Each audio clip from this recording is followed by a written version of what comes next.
हाँ जी class, very good morning to all of you. आज हम शुरू कर रहे हैं हमारा अगला चैप्टर, दैट इज हाइड्रोजन।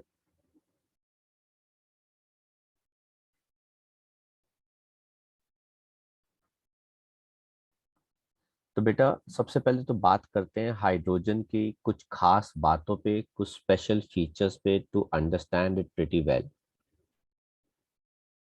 एक तो हाइड्रोजन की पोजीशन की अगर हम बात करें तो बेटा हम सब जानते हैं कि हाइड्रोजन का एटॉमिक नंबर कितना होता है, 1। और उसका मास भी कितना होता है, 1। तो अगर हम इसकी पोजीशन की बात करें तो इट इज प्लेस्ड एज बेटा फर्स्ट एलिमेंट। और फर्स्ट एलिमेंट भी बेटा ये कहाँ पे रखा जाता है, अबव एल्कली मेटल्स, मतलब एल्कली मेटल्स के ऊपर रखा जाता है।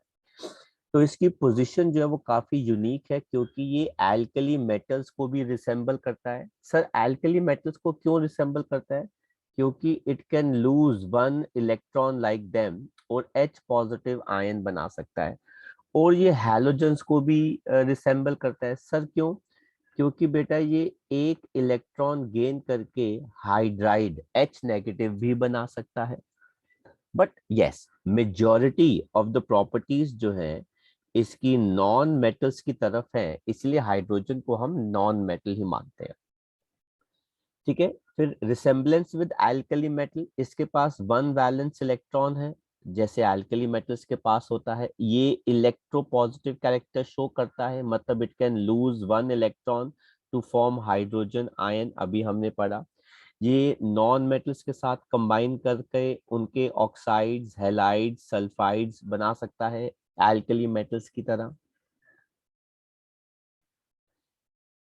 जब आप इसका रिडक्शन करते हैं तो बेटा ये कैथोड पे मिलता है एल्कली मेटल्स की तरह during electrolytic reduction, and it is a strong reducing agent. Reducing agent का मतलब क्या हो गया?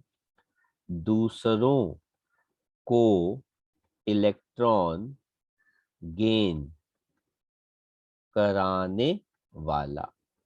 तो बेटा ये दूसरों को इलेक्ट्रॉन गेन कराता है ताकि खुद क्या कर सके, इलेक्ट्रॉन लूज कर सके। हैलोजेंस के साथ भी ये रिसेंबल करते हैं, क्योंकि ये एक इलेक्ट्रॉन गेन करके हीलियम जैसी कॉन्फ़िगरेशन पा लेता है हैलोजेंस की तरह।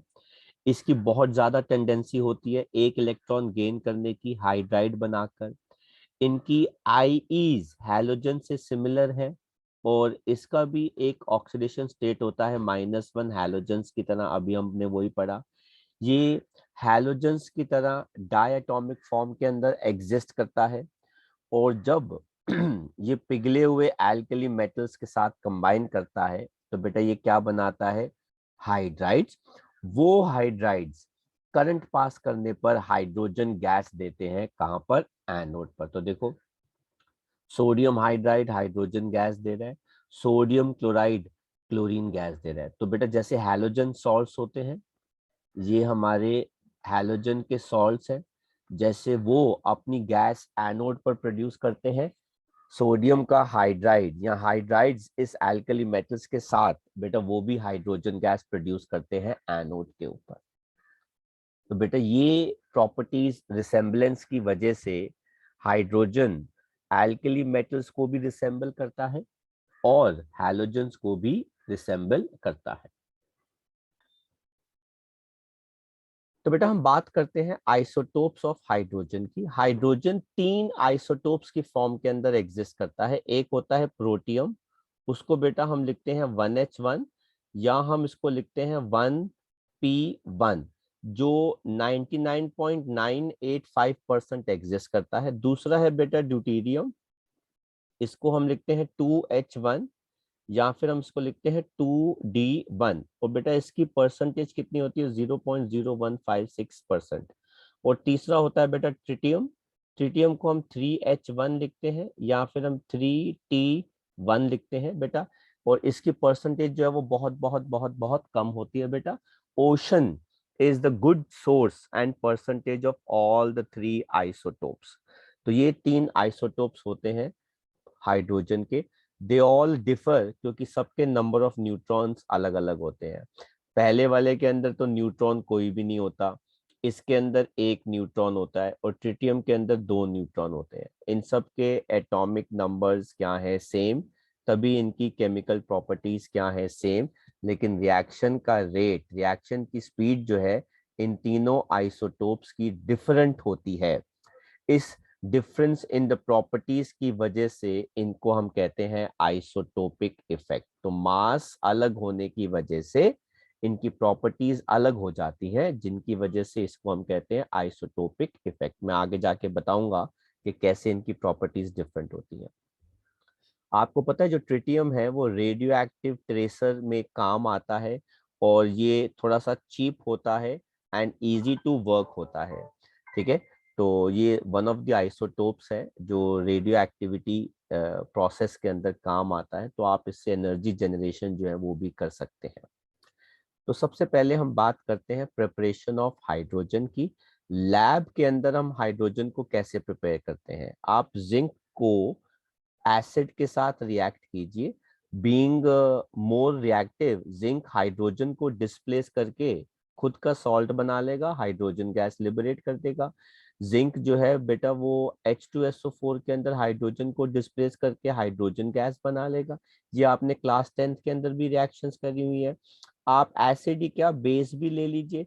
आप बेस के अंदर लेंगे तो बेटा जिंक तब भी हाइड्रोजन को डिस्प्लेस करके सॉल्ट बना लेगा। सॉल्ट का नाम हो गया सोडियम जिंकेट, और साथ में हाइड्रोजन गैस। कहते हैं लेकिन कॉन्सेंट्रेटेड सल्फ्यूरिक एसिड जो है वो सल्फर डाइऑक्साइड गैस लिबरेट करता है, इसलिए आप उसका मत यूज कीजिएगा। आप कौन से एसिड यूज कीजिए, हमेशा डाइल्यूट एसिड्स का इस्तेमाल कीजिए। जब भी आप मेटल्स को रिएक्ट करते हैं उससे हाइड्रोजन गैस निकलना आसान हो जाता है। कॉन्सेंट्रेटेड सल्फ्यूरिक एसिड जो है वो हाइड्रोजन गैस की जगह सल्फर डाइऑक्साइड गैस देना प्रेफरेंस जो है वो शो करता है। कमर्शियली अगर आपको हाइड्रोजन गैस चाहिए लार्ज स्केल पर, तो बेटा आप पानी में से करंट पास कीजिए। आपको इसमें से डाई हाइड्रोजन, अब बेटा कंफ्यूज मत हो जाना कि सर ये डाई हाइड्रोजन क्यों लिखा होता है। तो बेटा बड़ी क्लासेस के अंदर डाई हाइड्रोजन का लिखने का मतलब है हम H2 की बात कर रहे हैं, तो हम dichlorine, difluorine, dioxygen ऐसे शब्द का इस्तेमाल करते हैं ताकि क्लियर हो जाए कि मॉलिक्यूल में कितने एटम है। तो डाई हाइड्रोजन हाई प्योरिटी का हमको मिलता है अगर हम पानी से करंट पास करते हैं। लेकिन आपको पता है कि पानी जो होता है, डिस्टिल्ड वाटर जो होता है, वो बैड कंडक्टर होता है, तो इसके अंदर थोड़ा सा एसिड बेस का अमाउंट आप डाल दीजिए, रिएक्शन फास्ट हो जाता है। तो जब आप करंट पास करते हैं तो डाई हाइड्रोजन आपको कैथोड पे मिलता है, और डाई ऑक्सीजन गैस जो है वो आपको कहाँ मिलती है, एनोड पे। सर ये इलेक्ट्रोलाइट्स जो आपने बोले थे डालने के लिए वो क्यों थे, क्योंकि मैंने अभी बताया ना, तो वो पानी को ज्यादा कंडक्टिंग बना देते हैं, जिससे रिएक्शन जो है वो फास्ट हो जाता है। तो ये हो गई आपकी रिएक्शन वाटर के इलेक्ट्रोलिसिस वाली। तो आप देख सकते हैं कैथोड पे हाइड्रोजन इलेक्ट्रॉन गेन कर रहा है। याद रखना कैथोड पे हमेशा रिडक्शन होता है, और एनोड पे हमेशा इलेक्ट्रॉन का लॉस दैट इज ऑक्सीडेशन होता है। तो हाइड्रोजन के आयंस इलेक्ट्रॉन गेन करके हाइड्रोजन के एटम बना रहे हैं। ये एटम मिलकर हाइड्रोजन गैस दे देंगे फाइनली कैथोड पर। और पानी के अंदर OH negative ions electron lose करके OH बना रहे हैं, और ये OH नेगेटिव आयंस बाद में कंबाइन करके पानी दे देंगे, साथ में ऑक्सीजन दे देंगे। इसके अलावा hydrogen of high purity is obtained by electrolyzing warm aqueous barium hydroxide between nickel electrodes। मतलब पानी के इलेक्ट्रोलिसिस से भी ज्यादा प्योर हाइड्रोजन अगर आपको चाहिए तो आप एक्वस बेरियम हाइड्रोक्साइड में करंट पास कीजिए।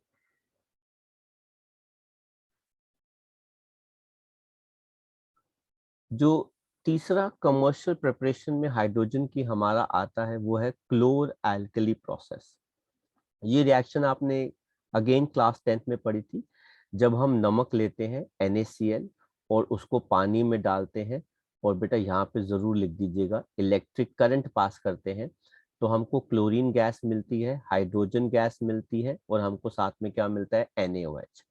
अब ये रिएक्शन कैसे होती है बेटा? अगेन जैसा कि मैंने आपको बताया, एनोड पे इलेक्ट्रॉन्स का लॉस होता है, तो क्लोराइड आयंस इलेक्ट्रॉन लूज करके क्लोरीन गैस देते हैं एनोड के ऊपर, और पानी के अंदर H positive ions electron gain करके हाइड्रोजन गैस देते हैं, और यहाँ पे कौन होता है बेटा? रिडक्शन।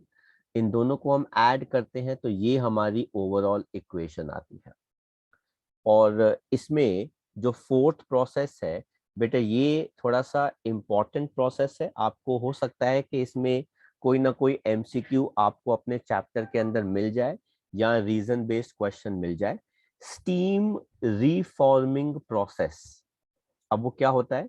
कहते हैं इस प्रोसेस के अंदर हम स्टीम को पास करते हैं हाइड्रोकार्बन से, है ना, एल्केन से, ठीक है, या फिर कोक से एट हाई टेम्परेचर। तो आप देख लीजिए बेटा, यहाँ पे हमारे पास ये जनरल फॉर्मूला किसका दे रखा है? एल्केन का।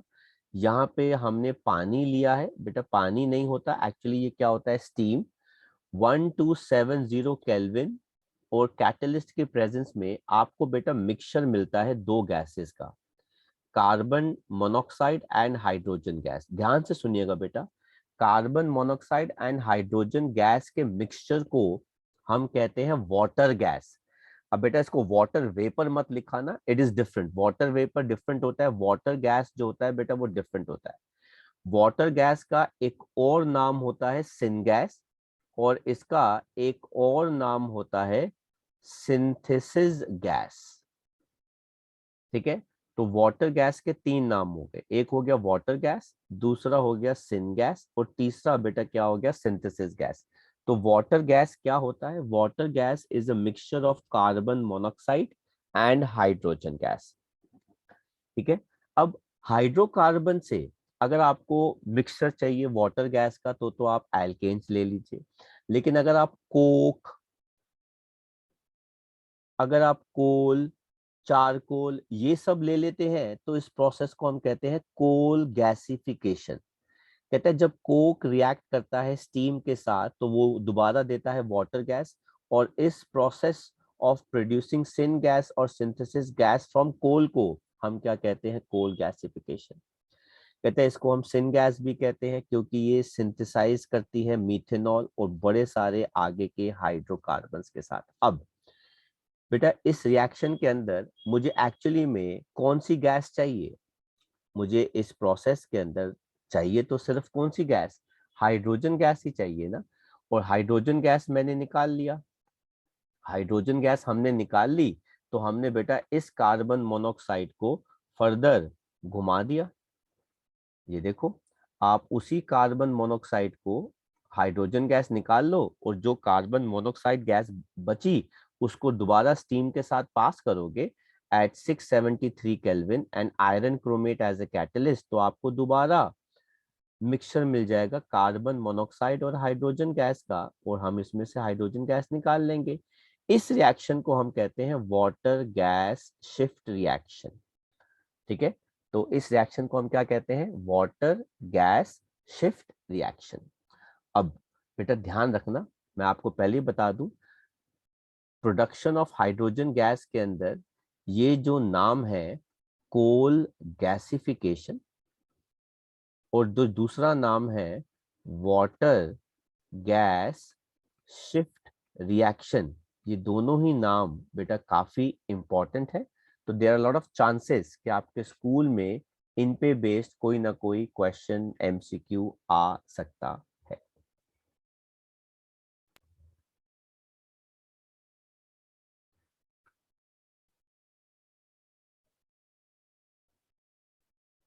तो बेटा बात करते हैं फिजिकल प्रॉपर्टीज हाइड्रोजन। कहते हैं ये एक कलरलेस, टेस्टलेस, ओडरलेस गैस है, ये पानी में बहुत कम सॉल्युबल है, ये हाईली कंबस्टिबल गैस है, इसलिए इसको बड़े ध्यान से रखना पड़ता है। ये वन ऑफ द मोस्ट हल्का लाइटेस्ट सब्सटेंस है। बात करते हैं हाइड्रोजन की केमिकल प्रॉपर्टीज की। अब हाइड्रोजन का जो बॉन्ड है हाइड्रोजन के साथ वो स्ट्रॉन्ग है, बॉन्ड इज स्ट्रॉन्ग। तो इसीलिए इसको तोड़ने के लिए एनर्जी ज्यादा देनी पड़ती है। इसका मतलब है हाइड्रोजन गैस जो है वो लेस रिएक्टिव है रूम टेम्परेचर।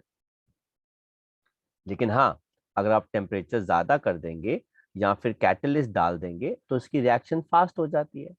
अब पहली प्रॉपर्टी पढ़ रहे हैं मेटल्स के साथ। अब बेटा सोडियम के साथ वो क्या बनाएगी, सोडियम हाइड्राइड।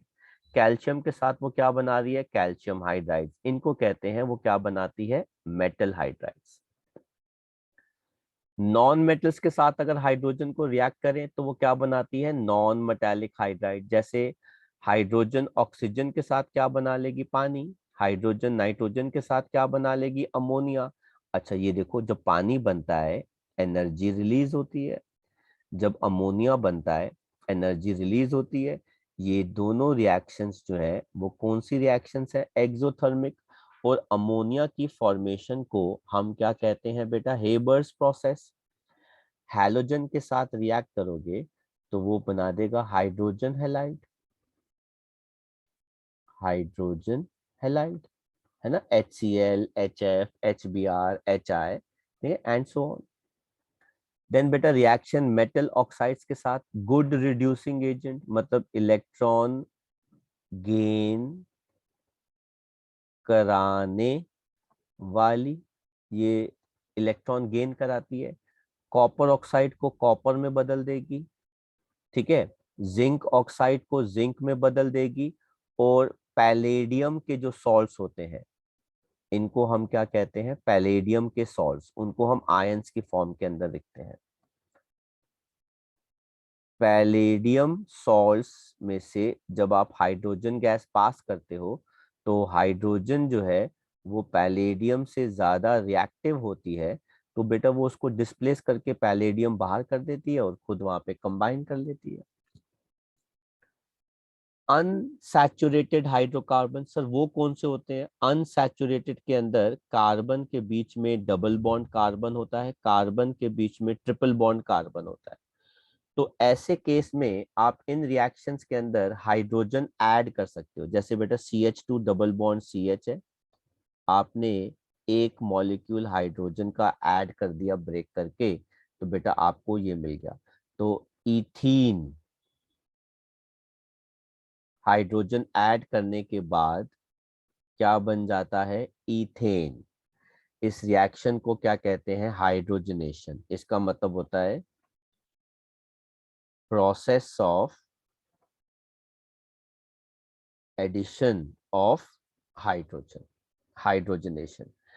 अच्छा वेजिटेबल ऑयल, बेटा उसमें अगर हम हाइड्रोजन गैस पास करते हैं in presence of nickel as a catalyst तो बेटा वो क्या बना देता है, वनस्पति घी। बेटा ये क्या होता है, adulteration of food, adulteration of food, है ना। वैसे आपको शायद पता होगा कि ऑयल्स इस्तेमाल करने चाहिए खाने के लिए, घी इस्तेमाल जो है वो नहीं करना चाहिए क्योंकि वो सेहत के लिए हानिकारक होता है। ऑयल्स जो होते हैं वो ज्यादा बेटर होते हैं, ठीक है, एज कंपेयर टू घी से।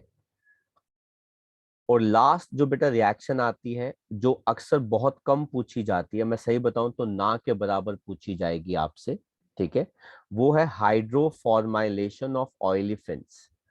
बेटा अब ये कॉन्सेप्ट क्या है, आप एल्कीन ले लीजिए, उस एल्कीन के अंदर आप कार्बन मोनोक्साइड और हाइड्रोजन गैस पास कीजिए तो बेटा वो आपको क्या दे देते हैं, एल्डिहाइड्स।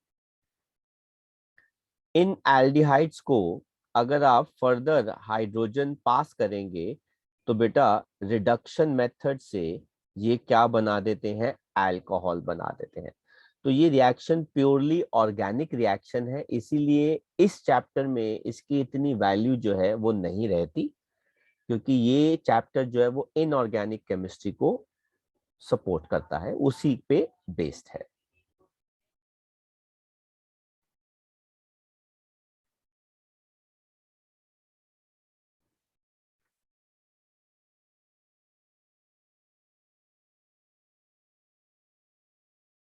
तो बेटा बात करते हैं हाइड्रोजन के यूजेस की, कहाँ कहाँ पे इस्तेमाल होती है।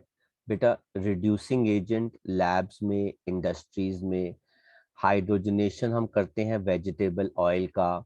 बेटा ऑक्सी हाइड्रोजन या एटॉमिक हाइड्रोजन हम वेल्डिंग के लिए इस्तेमाल करते हैं, क्योंकि एटॉमिक हाइड्रोजन इज प्रोड्यूस्ड जब molecular hydrogen is pass through an electric. अब देखो बेटा ये मॉलिक्यूलर हाइड्रोजन है, इस हाइड्रोजन गैस में हम इलेक्ट्रिक करंट पास करेंगे तो ये एटम के अंदर ब्रेक हो जाती है। तो बेटा टेम्परेचर देखो बेटा कितना ज्यादा है। इस एटॉमिक हाइड्रोजन की बेटा लाइफ होती है 0.3 सेकेंड्स के आसपास। मतलब इतने में ही जो करना है कर दो, नहीं तो ये दोबारा कंबाइन करके हाइड्रोजन मॉलिक्यूल बना देता है और उसी टाइम हम इसको इमीडिएटली यूज करते हैं। ठीक है। और लार्ज अमाउंट ऑफ जो एनर्जी बेटा इसमें प्रोड्यूस होती है वो हम कटिंग एंड वेल्डिंग पर्पस के लिए इस्तेमाल करते हैं, जिसको हम कहते हैं हाइड्रोजन टॉर्च। आप जब अपने घरों में इधर उधर जाते हैं तो आप देखते हैं रोड साइड पे कुछ लोग वेल्डिंग करते हैं। बेटा वो जो वेल्डिंग होती है वो इथाइन गैस की मदद से होती है। लेकिन आपको पता है कभी कभार इथाइन गैस को आप ऑक्सीजन के साथ बर्न करते हैं तो बेटा वो टेम्परेचर प्रोड्यूस करती है 2000 डिग्री सेल्सियस के आसपास का। लेकिन आपको पता है जैसे शिप्स सबमरीन्स हो गई और वो उनमें कोई क्रैक आ गया तो पानी के अंदर वेल्डिंग करने के लिए बेटा हम एटॉमिक हाइड्रोजन टॉर्चेस का इस्तेमाल करते हैं। वो इतनी ज्यादा हीट प्रोड्यूस करती हैं कि अच्छे खासे मेटल जो होते हैं ना बेटा वो मेल्ट कर जाते हैं। इसके अलावा ये बेटा काफी इंपॉर्टेंट है, इसके अलावा हम हाइड्रोजन को as a rocket fuel use करते हैं लिक्विड फॉर्म के अंदर। हम सिंथेटिक पेट्रोल भी बनाते हैं, हालांकि कुछ खास यूज नहीं रहता बट हम फिर भी सिंथेटिक पेट्रोल बनाते हैं इसके अंदर। हम हाइड्रोजन से अमोनिया बनाते हैं, वाटर गैस बनाते हैं, मीथेनॉल बनाते हैं, फर्टिलाइजर्स, HCl ये सब बनाते हैं। और जो सबसे बेस्ट चीज है बेटा वो है हाइड्रोजन से बनाया हुआ फ्यूल सेल, जो बेटा अपोलो 13 स्पेस प्रोग्राम के अंदर इस्तेमाल हुआ था। हालांकि वो सक्सेसफुल नहीं रहा, वो बात की बात है। ठीक है। तो मेटलर्जिकल प्रोसेसेस के अंदर भी यूज करते हैं, तो हमने इसके अंदर फ्यूल सेल का बेटा इस्तेमाल किया था।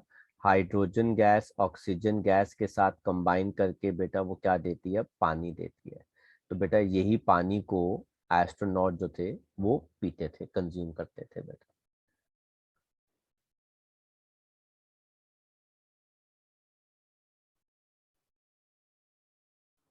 तो बेटा जो अगला इम्पोर्टेंट टॉपिक है, one of the very important topic इस चैप्टर का, वो है हाइड्राइड्स। मतलब हाइड्रोजन अलग अलग एलिमेंट्स के साथ मिलके कैसे कंपाउंड्स बनाता है। तीन टाइप के बनाता है। सबसे पहला होता है आयोनिक या सॉल्ट जैसे हाइड्राइड्स, जिनको हम सलाइन हाइड्राइड्स भी कहते हैं।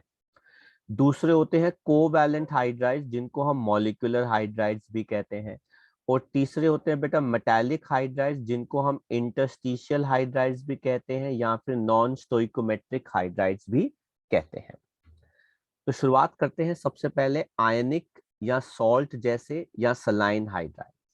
कहते हैं अगर hydrogen metals of S block के साथ, अब एस ब्लॉक में बेटा कौन कौन से मेटल आते हैं हमारे, एल्कली मेटल आते हैं और कौन से मेटल आते हैं, एल्कलाइन, जो सबसे ज्यादा इलेक्ट्रोपॉजिटिव होते हैं। अगर हाइड्रोजन इनके साथ कंबाइन करता है तो वो सलाइन हाइड्राइड्स बनाता है। ये सलाइन हाइड्राइड्स वायलेंटली रिएक्ट करते हैं, हाइड्रोजन गैस प्रोड्यूस करते हैं फिर। तो देखो बेटा पोटेशियम हाइड्रोजन के साथ क्या बना रहा है, पोटेशियम हाइड्राइड, इसे कहते हैं सलाइन हाइड्राइड। सोडियम हाइड्रोजन के साथ क्या बना रहा है, सोडियम हाइड्राइड, इसे कहते हैं सलाइन हाइड्राइड। और ये देखो बेटा ये पानी के साथ रिएक्ट करके विगरसली बेटा क्या प्रोड्यूस करते हैं, हाइड्रोजन गैस। इसके अलावा अगर आप इन हाइड्राइड्स में से करंट पास कर देंगे तो फिर ये दोबारा हाइड्रोजन गैस देते हैं एनोड के ऊपर। ये हमने अभी ऊपर पढ़ा था। ये अच्छे खासे रिड्यूसिंग एजेंट होते हैं और ये सॉलिड फ्यूल्स की तरह इस्तेमाल किए जाते हैं, क्योंकि ये झट से हाइड्रोजन गैस दे देते हैं हीट के साथ। तो सलाइन हाइड्राइड सॉलिड होते हैं, गुड कंडक्टर्स होते हैं। इनका नेचर क्या होता है बेटा, क्रिस्टलाइन। अब आप देख लो कैसे ये हाइड्रोजन गैस देते हैं। सलाइन हाइड्राइड हमने कौन सा लिया, सोडियम हाइड्राइड। अब सोडियम हाइड्राइड के अंदर हाइड्रोजन जो है वो H नेगेटिव होगा, तो वो इलेक्ट्रॉन लूज करके हाइड्रोजन गैस बनाएगा। तो ये होगी उसकी रिएक्शन ऑक्सीडेशन की। कहता है इनमें से कुछ जो है वो नेचर में कोवैलेंट भी होते हैं। सर क्यों? क्योंकि एटम का साइज ही बहुत छोटा है, जैसे lithium hydride, beryllium hydride, magnesium hydride.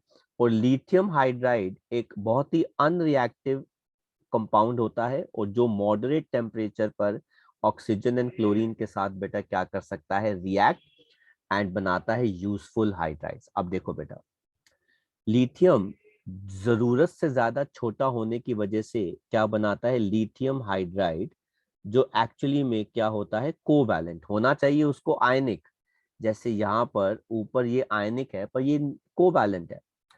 और बेटा यही लिथियम हाइड्राइड बोरेन के साथ, बेटा इनका नाम होता है बोरेन्स, बोरॉन हाइड्रोजन के साथ बेटा क्या नाम होता है, बोरेन।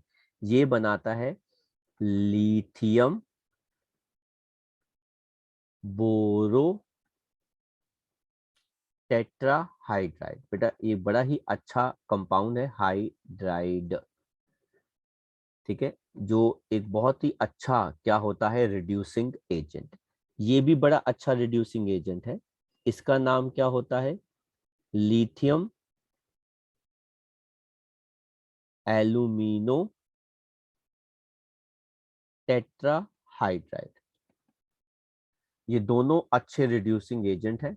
फर्क क्या है बेटा, लिथियम एल्यूमिनो टेट्राहाइड्राइड जो है बेटा एक स्ट्रॉन्ग रिड्यूसिंग एजेंट है, और लिथियम बोरो टेट्राहाइड्राइड जो है बेटा वो एक वीक रिड्यूसिंग एजेंट है। ये दोनों ऑर्गेनिक केमिस्ट्री में बहुत ही इंपॉर्टेंट है बेटा। ये आप ऐसे याद नहीं करो तो आपको वैसे याद करना पड़ेगा, और वैसे याद नहीं करो तो आप ऐसे ही याद कर लो। इसका मेरा कहने का मतलब है कि they are very very important, you should remember that. तो lithium alumino tetrahydride and lithium boro tetrahydride. हाँ जी बेटा, मार्क कीजिए इंपॉर्टेंट टॉपिक के अंदर, वेरी वेरी इंपॉर्टेंट टॉपिक, पक्का बेस्ड, इसमें टॉपिक से बेस्ड एक क्वेश्चन जो है वो जरूर आएगा। टॉपिक का नाम है कोवैलेंट या फिर मॉलिक्यूलर हाइड्राइड्स। कहते हैं ये वो वाले हाइड्राइड्स होते हैं जो पी ब्लॉक एलिमेंट्स मतलब नॉन मेटल्स के साथ कंबाइन करके बनते हैं, क्योंकि इनकी इलेक्ट्रोनेगेटिविटी ज्यादा होती है, जैसे boron, carbon, nitrogen, oxygen, fluorine, और ये आपस में मिलके कोवैलेंट बॉन्ड्स बनाते हैं। ये तीन टाइप के होते हैं। इलेक्ट्रॉन डेफिशिएंट मतलब इनके अंदर ओवरऑल इलेक्ट्रॉन्स की कमी है, वो कब होता है, वो हाइड्राइड जो ग्रुप 13 के होते हैं, बोरॉन ट्राईहाइड्राइड। अब आप देख लीजिए बेटा, केमिकल बॉन्डिंग चैप्टर ने बताया कि बोरॉन ट्राईहाइड्राइड ऐसे होता है, एल्यूमिनियम ट्राईहाइड्राइड जो है वो ऐसे होता है। इन सब के अंदर कुल मिला के 6 वैलेंस इलेक्ट्रॉन है, होने कितने चाहिए थे, 8। इसीलिए बेटा they do not have sufficient number of electrons to form normal covalent bond, इसलिए ये इलेक्ट्रॉन डेफिशिएंट हाइड्राइड्स हैं। और जो इलेक्ट्रॉन डेफिशिएंट होते हैं उनको हम किस नाम से जानते हैं, लुईस एसिड्स के नाम से जानते हैं, ठीक है। तो बेटा इलेक्ट्रॉन डेफिशिएंट जो होते हैं उनको हम क्या कहते हैं, लुईस एसिड। जिनके 8 इलेक्ट्रॉन से कम होते हैं उनको हम क्या कहते हैं, लुईस एसिड। और अपनी डेफिशिएंसी को पूरा करने के लिए ये क्या करते हैं, ये पॉलीमेरिक फॉर्म्स के अंदर एग्जिस्ट करते हैं। मतलब BH3, अगर आप बोलो कि BH3 एग्जिस्ट करता है, नहीं, दो BH3 आपस में मिलकर बेटा क्या बना लेते हैं, B2H6 बना लेते हैं। तो इसलिए देखो बेटा आपने इसको B2H6 आ गया, B2H6 को हम कहते हैं डाई बोरेन। अपने इलेक्ट्रॉन्स की कमी को पूरा करने के लिए ये ऐसे एग्जिस्ट करते हैं। फिर एक और होता है B4H10, आपको पढ़ने की जरूरत होती है नहीं है। एल्यूमिनियम हाइड्राइड होल N, आपको ये भी पढ़ने की जरूरत नहीं है। जो इनमें दूसरे टाइप के हाइड्राइड जो आते हैं बेटा, वो आते हैं इलेक्ट्रॉन प्रिसाइज, मतलब जितने इलेक्ट्रॉन चाहिए उतने ही हैं। जैसे बेटा कार्बन, आप कार्बन के बॉन्डिंग देख लो हाइड्रोजन के साथ, तो कार्बन के 4 बॉन्ड बनते हैं, आप सिलिकॉन की बॉन्डिंग देख लीजिए हाइड्रोजन के साथ। सिलिकॉन के 4 बॉन्ड बनते हैं। 4 बॉन्ड बनने का मतलब है कि इनके पास 8 वैलेंस इलेक्ट्रॉन्स हैं। तो जितने इलेक्ट्रॉन चाहिए इनके पास उतने हैं। ये कब बनते हैं? जब हाइड्राइड्स कौन से ग्रुप के हो? 14 ग्रुप के हो। इनके पास एग्जैक्ट नंबर ऑफ इलेक्ट्रॉन्स होते हैं कोवैलेंट बॉन्ड बनाने के लिए, इसलिए ये इलेक्ट्रॉन प्रिसाइज हाइड्राइड्स होते हैं। इन सब की शेप क्या होती है? टेट्राहेड्रल। और अगर हाइब्रिडाइजेशन की बात करें तो sp3। इन्हें कहते हैं आप इलेक्ट्रॉन प्रिसाइज हाइड्राइड्स।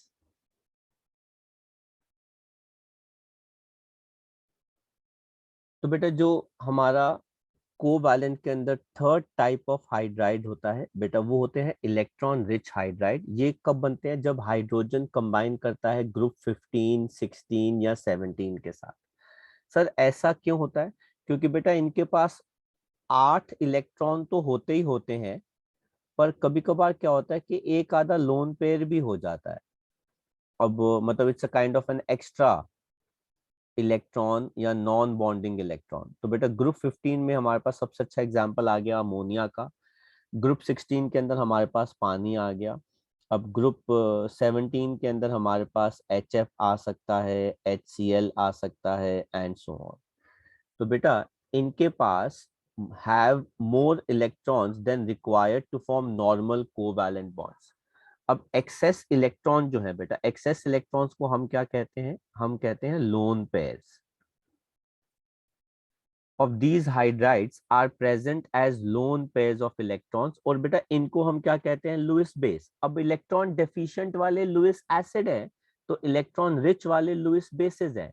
कहते हैं ये हाइड्रोजन बॉन्ड भी बना सकते हैं, ठीक है। और हाइड्रोजन का बॉन्ड बनता है इनके साथ एंड मॉलिक्यूल्स एसोसिएट कर सकते हैं। तो बेटा हाइड्रोजन का बॉन्ड जो है वो किस में बनता है? पानी में बनता है। वो किस में बनता है? अमोनिया में बनता है। और वो किस में बनता है? HF के अंदर बनता है। तो पानी जो है बेटा वो लिक्विड क्यों है? बेटा पानी लिक्विड हाइड्रोजन बॉन्ड की वजह से ही है। HB का मतलब बेटा क्या होता है? हाइड्रोजन बॉन्ड, जो हम केमिकल बॉन्डिंग चैप्टर में पढ़ने वाले हैं। बड़ा अच्छा, बड़ा इंटरेस्टिंग बॉन्ड होता है। अब आप देख लीजिए हाइड्रोजन फ्लोरीन के साथ क्या बनाता है? HF। हाइड्रोजन नाइट्रोजन के साथ क्या बनाता है? अमोनिया। सबके पास लोन पेयर है। मैग्नीशियम बोराइड, कंपाउंड का नाम क्या है? Magnesium boride. पानी के साथ क्या दे देगा बेटा? Magnesium hydroxide. और इस कंपाउंड को हम कहते हैं डाई बोरेन। हालांकि ये कंपाउंड हम पी ब्लॉक चैप्टर में पढ़ेंगे, पर बार बार मैं इसलिए लिख रहा हूं ताकि आपको थोड़ा सा नाम याद हो जाए। देन हमारे पास ये हो गया Ca3P2। इसे कहते हैं बेटा कैल्शियम फॉस्फाइड। इसका नाम क्या होता है? इसका नाम होता है कैल्शियम फॉस्फाइड। ये दे देगा बेटा कैल्शियम हाइड्रोक्साइड, और बेटा एक गैस दे देता है जिसका नाम होता है फॉस्फीन गैस। कहते हैं कोवैलेंट हाइड्राइड सॉफ्ट होते हैं, जैसे कि आयनिक हैलाइड्स बेटा हार्ड होते हैं। ये वॉलेटाइल होते हैं, इनका मेल्टिंग पॉइंट, बॉइलिंग पॉइंट कम होता है, और इनकी करंट कैरिंग क्षमता भी कम होती है। लेकिन आयनिक हाइड्राइड्स की करंट कैरी क्षमता जो होती है बेटा वो ज्यादा होती है, उनका MP BP भी ज्यादा होता है। और वो बेटा सॉलिड्स होते हैं बेटा, वो हार्ड होते हैं। तो covalent are exactly opposite of ionic halides.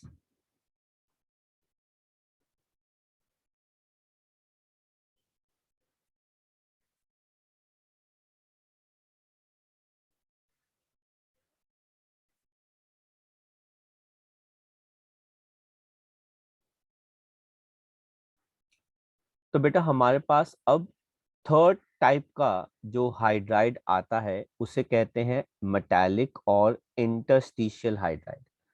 तो बेटा जैसे कि आपने पढ़ा था, हमारे पास S ब्लॉक के एलिमेंट होते हैं, हमारे पास P ब्लॉक के एलिमेंट्स होते हैं, और हमारे पास D एंड F ब्लॉक के एलिमेंट्स होते हैं। ये वाले तो बेटा कौन से बना रहे थे? आयोनिक। ये वाले कौन से बना रहे थे? कोवैलेंट। तो बेटा डीएनएफ वाले क्या बनाते हैं, मेटालिक और इंटरस्टिशियल हाइड्राइड्स बनाते हैं। कहते हैं hydrides which are deficient in hydrogen and in which ratio of metal to hydrogen is fractional, बेटा उन्हें कहते हैं नॉन स्टोइशियोमेट्रिक हाइड्राइड। अच्छा, कोई बच्चा मुझे सोडियम हाइड्राइड का फॉर्मूला बता सकता है?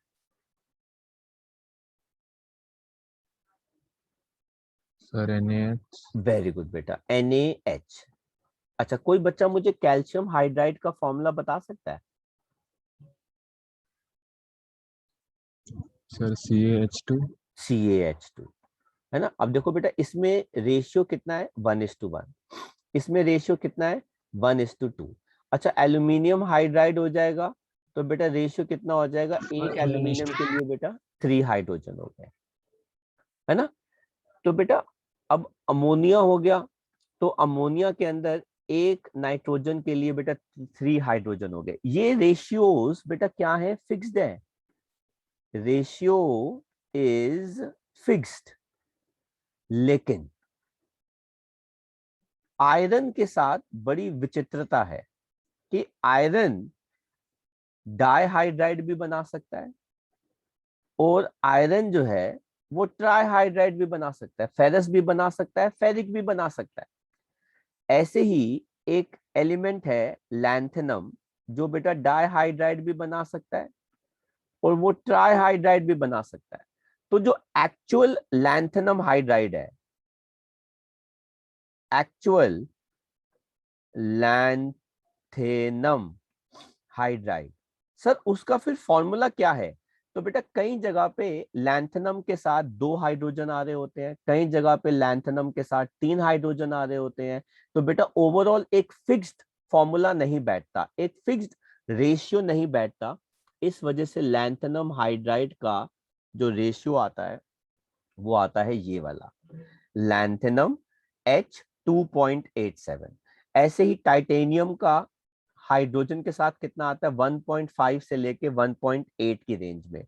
सर क्या मतलब? अब देखो बेटा, यहाँ पर एक लैंथेनम है, 2 हाइड्रोजन है, लेकिन उसी के साथ जो लैंथेनम जुड़ा हुआ है वहां पे 3 हाइड्रोजन है। इसके साथ जो लैंथेनम जुड़ा हुआ है उसके साथ 3 हाइड्रोजन है। इसके साथ जो लैंथेनम जुड़ा हुआ है इसके साथ 3 हाइड्रोजन है। इसके साथ जो लैंथेनम जुड़ा हुआ है उसके साथ 2 हाइड्रोजन है।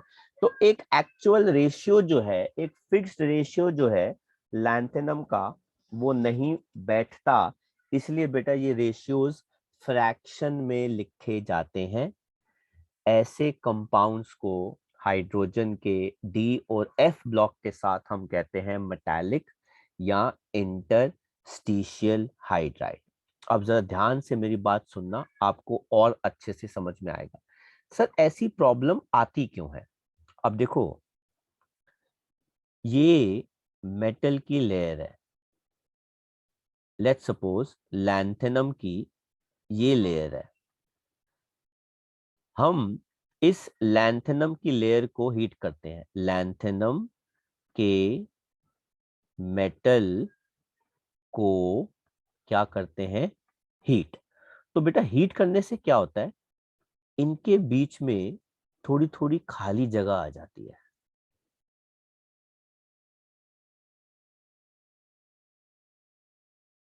जैसे ही थोड़ी थोड़ी खाली जगह आती है, हम बेटा इसके अंदर हाइड्रोजन के गैस पास करते हैं, तो हाइड्रोजन के एटम इनकी खाली जगह पे ऑक्यूपाई हो जाते हैं।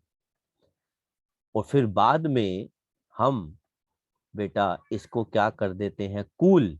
और जैसे ही हम इसको कूल करते हैं, हाइड्रोजन के एटम्स बेटा इन लेयर्स के बीच में क्या हो जाते हैं, फिक्स्ड हो जाते हैं। मतलब हाइड्रोजन लैंथेनम की खाली जगहों पर बेटा क्या हो गया, फिक्स्ड हो गया। interstitials is empty spaces. Interstitial शब्द का मतलब होता है एम्प्टी स्पेस। ये एम्प्टी स्पेस कैसे बनाया जाता है, मेटल को हीट करके, वार्म करके, क्योंकि हीट करने पर मेटल हल्का सा एक्सपैंड होता है, खाली जगह बनती है, हाइड्रोजन गैस पास करते हैं और उसके बाद उसको ठंडा कर देते हैं, तो वो कॉन्ट्रैक्ट करता है, तो वो H के एटम्स को अपने लेयर में, लैटिस में फंसा लेता है और इंटरस्टिशियल कंपाउंड्स बनते हैं। आपको पता है बेटा स्टील भी ऐसे ही बनती है। हम स्टील को एलॉय कहते हैं, लेकिन बेटा एलॉय में और इंटरस्टिशियल कंपाउंड्स में फर्क होता है। हम क्या करते हैं, हम आयरन लेते हैं, आयरन को बेटा हीट करते हैं, आयरन के एटम्स के बीच में खाली जगह बननी शुरू होती है, उसमें से थोड़ा थोड़ा कार्बन पास करते हैं और पास करने के बाद उसको हम कूल करते हैं, ठंडा करते हैं, तो कार्बन के एटम्स आयरन की लेयर्स के बीच में फंस जाते हैं और बेटा वो क्या बनाते हैं, स्टील बनाते हैं, आयरन की प्रॉपर्टीज को बिल्कुल बदल देते हैं। तो बेटा स्टील एक्चुअली में एलॉय नहीं होता, ये एक शब्द सही नहीं है। तो बेटा एलॉयज अलग होते हैं और बेटा इंटरस्टिशियल कंपाउंड्स जो होते हैं वो अलग होते हैं। तो इंटरस्टिशियल का एक्चुअली मतलब होता है एटम्स के बीच में खाली जगह पे छोटे छोटे एटम्स का आना। आई रिपीट, इंटरस्टिशियल का मतलब होता है बड़े एटम्स के बीच में छोटी छोटी खाली जगह पे छोटे छोटे एटम्स का आना। ये छोटे छोटे एटम्स कौन से होते हैं, हाइड्रोजन हो सकता है, नाइट्रोजन हो सकता है, ऑक्सीजन हो सकता है, कार्बन हो सकता है, जिनसे बेटा क्या बनते हैं, इंटरस्टिशियल कंपाउंड्स। अगर हाइड्रोजन डाल दोगे उनको हम बोलते हैं इंटरस्टिशियल हाइड्राइड्स। तो कहीं पे दो, कहीं पे एक, कहीं पे तीन, कहीं पे चार, इसलिए कोई फिक्स्ड रेशियो इनका नहीं होता। इस वजह से दे हैव फ्रैक्शनल के अंदर कंपाउंड का फॉर्मूला। तो एक बार गो थ्रू करते हैं, फिर आपका कोई भी सवाल जवाब होगा हम उसको कंसिडर करेंगे। कहते हैं ये कौन बनाते हैं, डी और एफ ब्लॉक के एलिमेंट्स बनाते हैं। इन हाइड्राइड्स के अंदर हाइड्रोजन एटम ऑक्यूपाई करता है खाली जगह या इंटरस्टिशियल साइट्स मेटल के लैटिस के अंदर, एंड कुछ जो है वो अनऑक्यूपाइड ही रह जाती हैं। इसलिए कोई फिक्स्ड फॉर्मूला नहीं आता। बेटा स्टोइशियोमेट्रिक का मतलब होता है फिक्स्ड फॉर्मूला होना, और नॉन स्टोइशियोमेट्रिक का मतलब होता है फिक्स्ड फॉर्मूला नहीं होना।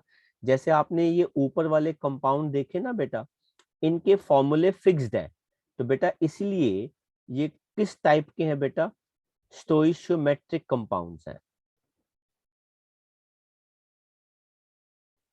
फिक्स्ड फॉर्मूले। लेकिन अगर फॉर्मूले वेरी होते हैं, कभी दो, कभी तीन, कभी चार, कभी एक, कभी कुछ भी नहीं है, तो बेटा वो क्या बन जाते हैं, नॉन स्टोइशियोमेट्रिक हाइड्राइड्स बन जाते हैं, जिसमें बेस्ट एग्जांपल जो है बेटा वो मैंने आपको यहाँ पे बता दिया।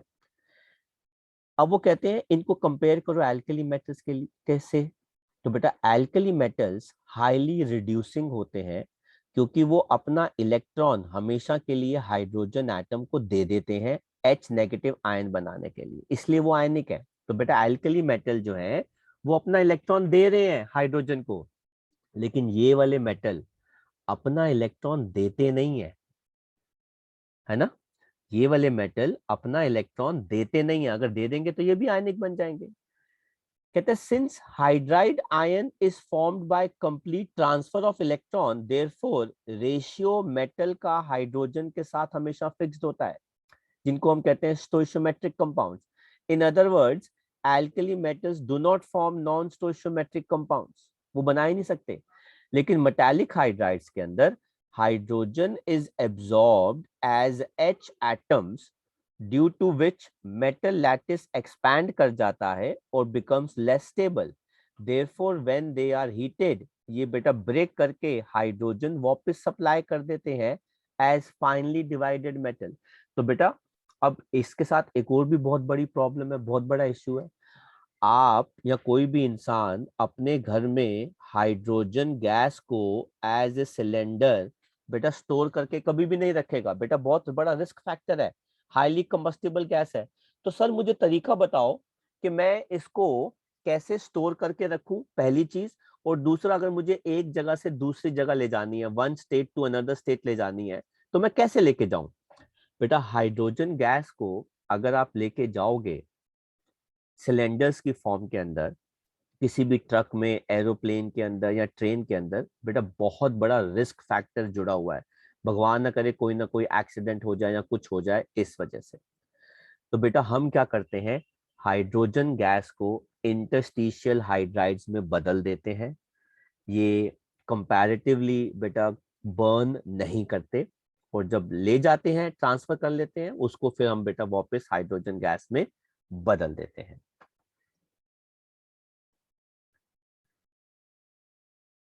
तो बेटा यहाँ पे हमारे हाइड्राइड्स खत्म होते हैं, और अब हम बात करते हैं हाइड्रोजन के सबसे पहले कंपाउंड की, और one of the most important compound in this universe, that is water.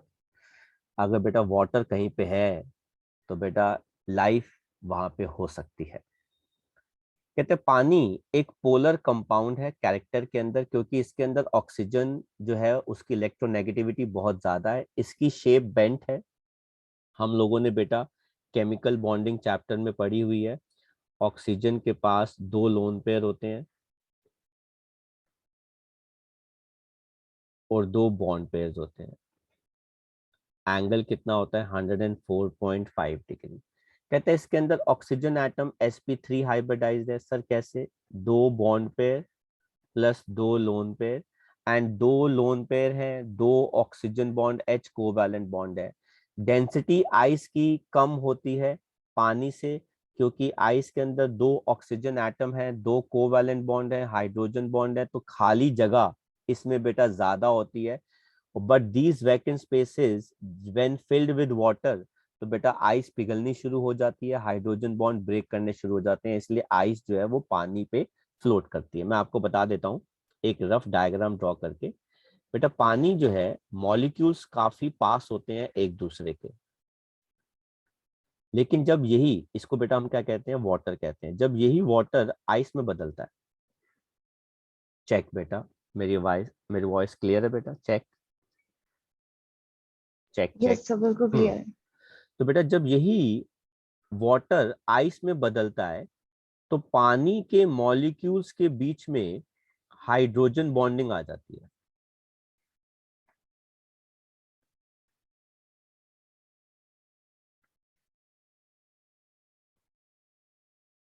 अब इस हाइड्रोजन बॉन्डिंग के आने की वजह से बेटा आप देख सकते हैं खाली जगह आइस में ज्यादा है, पर खाली जगह पानी में क्या है बेटा, कम है।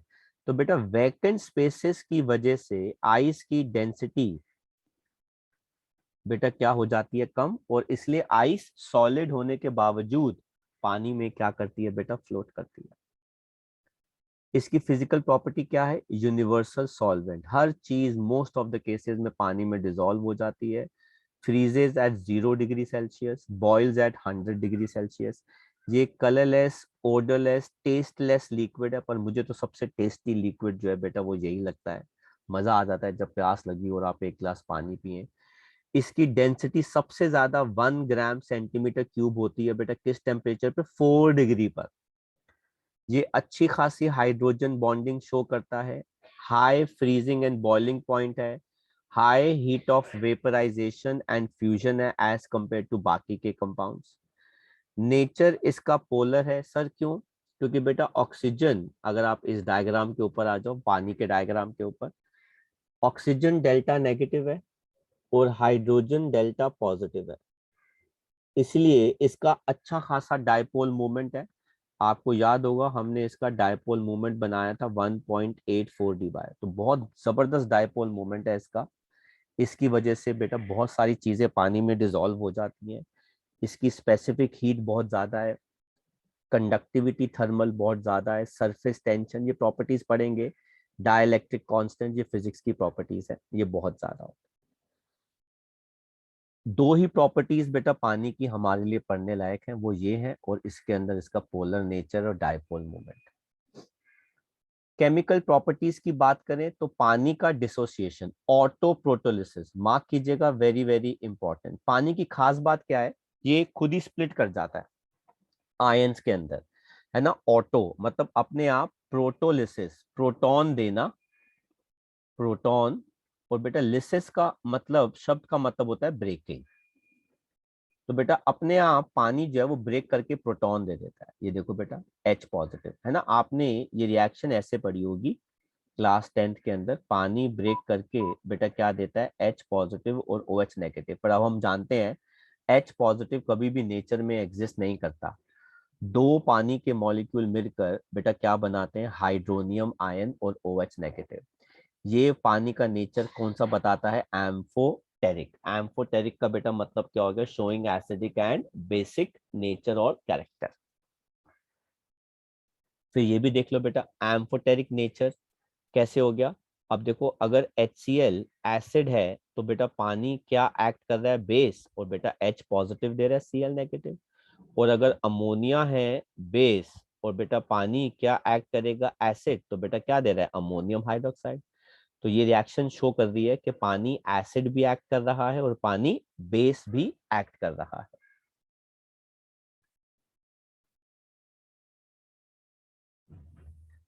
जो बेटा नेक्स्ट प्रॉपर्टी आती है पानी की वो है ऑक्सीडाइजिंग एंड रिड्यूसिंग नेचर। मतलब पानी जो है वो ऑक्सीडाइज भी कर सकता है और वो रिड्यूस भी कर सकता है। देखो सोडियम के साथ हाइड्रोजन को वो डिस्प्लेस करके क्या बना देगा, बेस, साथ में हाइड्रोजन गैस रिलीज कर देगा। लेकिन नॉन मेटल फ्लोरीन जो है वो इसमें से H पॉजिटिव हटा के क्या बना लेगा, HF, साथ में ऑक्सीजन गैस रिलीज करवा देगा। प्लस आपने फोटोसिंथेसिस तो देखा ही होगा भाई, फोटोसिंथेसिस रिएक्शन जो है वो क्या होती है, तो उसके अंदर भी कार्बन डाइऑक्साइड पानी के साथ कंबाइन करती है इन presence of chlorophyll. Please mention कर दीजिएगा, अगर आप क्लोरोफिल नहीं लिखेंगे, आप सनलाइट नहीं लिखेंगे तो गलत हो जाएगा। वो ग्लूकोज, पानी और 6O2 देती है। ये 6 पानी यहाँ से कैंसिल हो जाते हैं तो यहाँ पे आपके पास 6H2O बचता है। This is the actual reaction, पर हम इस 6H2O को बैलेंस करने के लिए कट कर देते हैं। एंड फोर्थ रिएक्शन जो हमारी आती है पानी की वो है हाइड्रेशन रिएक्शन। पानी जो है वो कंबाइन करता है मेटल सॉल्ट के साथ ताकि वो क्या बना ले, हाइड्रेट्स। जैसे बेटा 6 पानी के मॉलिक्यूल एक क्रोमियम के साथ जुड़ सकते हैं। मैं इसको ऐसे भी लिख सकता हूं, CrCl3.6H2O। बेरियम क्लोराइड के साथ 2 पानी के मॉलिक्यूल जुड़ सकते हैं। कॉपर सल्फेट के साथ 5 पानी के मॉलिक्यूल जुड़ सकते हैं। निकल 2 पॉजिटिव आयन के साथ 6 पानी के मॉलिक्यूल्स जो हैं वो जुड़ सकते हैं। तो बेटा इन्हें कहते हैं हाइड्रेट्स या वाटर ऑफ क्रिस्टलाइजेशन। और लास्ट प्रॉपर्टी कहते हैं पानी के मॉलिक्यूल्स खाली जगह, मतलब जिसे कहते हैं वॉइड्स, क्रिस्टल लैटिस के अंदर कंबाइन कर सकते हैं। जैसे बेरियम क्लोराइड के अंदर जो खाली जगह होती है उस खाली जगह में 2 पानी के मॉलिक्यूल आ सकते हैं। तो जितनी भी खाली जगह होंगी उसमें इंटू 2 कर देंगे तो इतने पानी के मॉलिक्यूल्स जो है वो आ सकते हैं।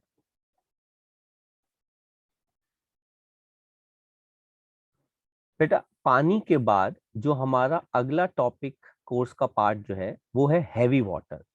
अब बेटा वाटर को हम क्या लिखते हैं, H2O, क्योंकि उसके अंदर प्रोटियम होता है। हैवी वाटर को हम क्या लिखते हैं, D2O। आप इसको लिख सकते हो ड्यूटीरियम ऑक्साइड। मतलब फॉर्मूले में जहां पे H है वहां पे क्या आएगा बेटा, D आएगा। कैसे आता है बेटा, ये एज ए बाय प्रोडक्ट मिलता है हमें फर्टिलाइजर इंडस्ट्रीज के अंदर जब हम हाइड्रोजन गैस को प्रोड्यूस करते हैं बाय पासिंग करंट। तो बेटा ओशन का पानी लेंगे, आप उसमें करंट पास करेंगे तो बेटा वो हाइड्रोजन गैस भी देगा, ऑक्सीजन भी देगा, पर उसके अंदर बहुत छोटी सी मात्रा के अंदर D2O भी होता है।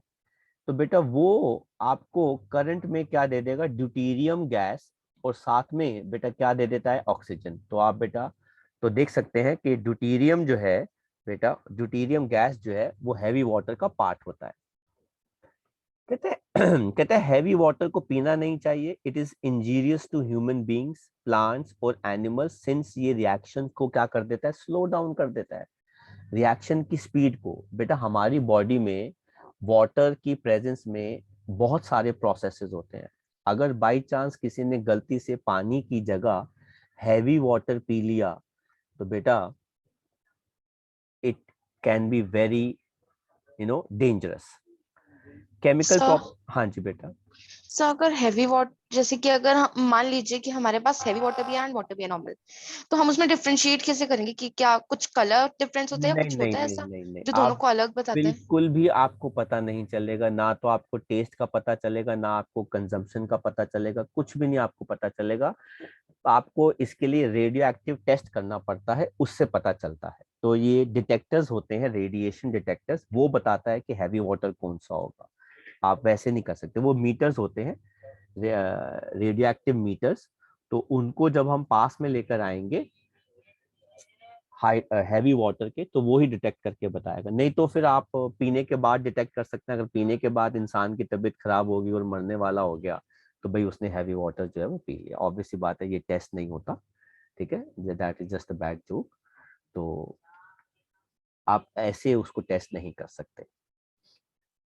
और ऑब्वियस सी बात है, मतलब you don't get heavy water इतना इजीली, मार्केट में इतना इजीली अवेलेबल नहीं होता। ये सिर्फ साइंटिफिक लैब्स वगैरह में ही होता है, या उसी टाइम भी बनाया जाता है जब इसकी जरूरत होती है स्टडी करने में रिएक्शन को। केमिकल प्रॉपर्टीज की बात करें तो सोडियम को जब हम हैवी वाटर के साथ रिएक्ट करते हैं तो वो सोडियम हाइड्रोक्साइड है ना बेटा, हमने पढ़ा था ना कि सोडियम पानी के साथ बेटा क्या देता है, सोडियम हाइड्रोक्साइड, साथ में क्या देता है, हाइड्रोजन गैस। तो बेटा इसका नाम क्या हो गया, सोडियम ड्यूटीरॉक्साइड, साथ में ड्यूटीरियम गैस। कहता है action of metallic oxide, sodium oxide heavy water के साथ again sodium deuteroxide, calcium oxide heavy water के साथ क्या दे देगा, कैल्शियम ड्यूटीरॉक्साइड। अगर आप हैवी वाटर से करंट पास करेंगे तो आपको वो ड्यूटीरियम गैस और ऑक्सीजन गैस दे देगा। कहाँ पे इस्तेमाल होता है, as a moderator nuclear power plant में। आप मॉडरेटर वर्ड मत लिखिएगा, न्यूक्लियर पावर प्लांट ही यूज कर लीजिएगा। हालांकि आज तक हैवी वाटर से क्वेश्चन नहीं आया है, ठीक है, but still they have given the part of course. दूसरा, as a tracer compound to study the reaction mechanism of chemical reaction. ये काफी अच्छा यूज होता है। अगर मैं दोनों यूजर्स में से देखूं तो दोनों ही यूज काफी अच्छे हैं, ठीक है, but as per course heavy water से क्वेश्चन जो है वो बहुत कम आया है, रेयरली क्वेश्चन जो है वो आया है। तो बेटा जो हमारा लास्ट टॉपिक इसके अंदर आता है वो है डाई हाइड्रोजन को हम एज ए फ्यूल इस्तेमाल करें। बेटा आपको पता है कि हमारे एनर्जी सोर्सेज जो हैं बेटा वो बहुत कम है, एनर्जी कंजम्पशन बहुत ज़्यादा है। तो हमें ऑल्टरनेटिव सोर्सेज जो हैं एज ए फ्यूल के लिए चाहिए। इसलिए हमने हाइड्रोजन को एज ए फ्यूल इस्तेमाल करना शुरू कर दिया है। बहुत सारी इंडस्ट्रीज के अंदर, कुछ पावर प्लांट्स के अंदर, और कुछ जगहों पे हम कोशिश कर रहे हैं होम्स या व्हीकल्स के अंदर भी अगर आ जाए ये एज अ फ्यूल, तो बेटा हमारी एनर्जी डिपेंडेंसी थोड़ी सी डिस्ट्रीब्यूट हो जाएगी। इस पूरी साइंस को बेटा हम कहते हैं हाइड्रोजन इकोनॉमी, जो हाइड्रोजन को एज अ फ्यूल के फॉर्म के अंदर देख रही है। इसका फायदा क्या है, क्योंकि बेटा डाई हाइड्रोजन बहुत ज्यादा क्वांटिटी ऑफ एनर्जी जो है, हीट जो है वो कंबशन पे रिलीज करता है। अगर आप पेट्रोल को देखें तो पेट्रोल से 3 गुना ज्यादा एनर्जी जो है बेटा वो रिलीज करता है। तो मतलब आप ये मान के चलिए कि आपने एक बार कार स्टार्ट करी तो 3 गुना मतलब एफिशिएंसी के साथ आपकी कार जो है वो काम कर सकती है। आपके घर में एलपीजी सिलेंडर है तो एक सिलेंडर जो है वो प्रोबेबली अगर 10 दिन चलता है, तो हाइड्रोजन का सिलेंडर जो होगा वो कम से कम नहीं तो 30 डेज जो है वो चल सकता है। इस हिसाब से एनर्जी जो है वो प्रोड्यूस होती है। इसके अलावा बेटा बेस्ट पार्ट क्या है कि अगर आप हाइड्रोजन गैस को बर्न करते हैं तो आपको पता बाय प्रोडक्ट क्या आएगा, सिर्फ पानी आएगा। सर वो कैसे, ये देखिए ना बेटा, ये हो गया फ्यूल, आपने इसका कंबशन किया ऑक्सीजन के अंदर और बेटा आपको क्या मिल रहा है, वाटर। तो बेटा कोई ऑक्साइड नाइट्रोजन का या सल्फर का बेटा नहीं आता जिसकी वजह से पोल्यूशन कॉज हो बेटा, चाहे वो नाइट्रोजन का हो चाहे वो सल्फर का हो। तो कोल, पेट्रोल, डीजल बेटा ये बहुत पोल्यूशन कॉज करते हैं, बताया नहीं जाता बेटा। आपको पता है कि एरोप्लेन्स जो हैं ये सबसे ज्यादा पोल्यूशन कॉज करते हैं बेटा, कमर्शियल प्लेन्स जो होते हैं, लेकिन इनके बारे में कभी बातचीत नहीं की जाएगी। But they are the most pollution creators. Aeroplanes जितना ज्यादा कार्बन डाइऑक्साइड बेटा ये एमिट करते हैं उतना कोई भी व्हीकल जो है ओवरऑल एमिट नहीं करता।